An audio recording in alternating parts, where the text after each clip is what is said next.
All you'll need for this is a washing up bowl or something similar. Before any repairs, always unplug your appliance from the mains. Turn off the valve to stop the water flow.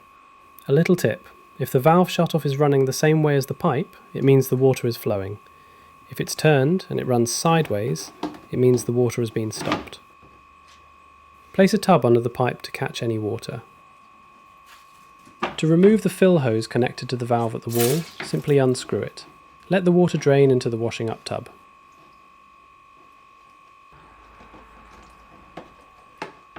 Then remove the hose that's attached to the water inlet valve.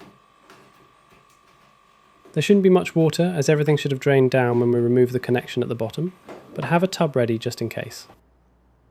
Unpack your new fill hose extension piece joint. Before connecting anything, make sure the rubber O-rings are in the hose connectors, as this is what forms the seal.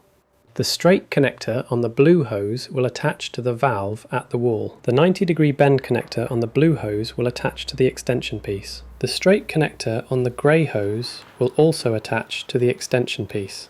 And finally, the 90-degree bend connector will attach to the washing machine.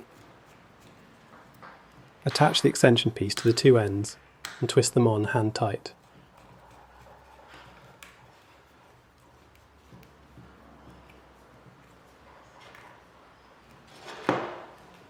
Attach the hose to the water valve and the wall and twist it on hand tight.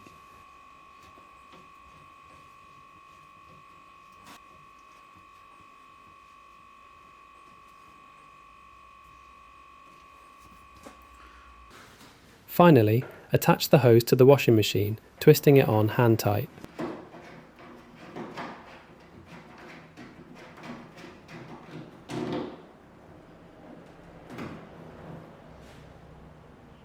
Turn the valve so it's running in the same direction as the pipe. You'll then have cold water flowing to the washing machine. And that's it!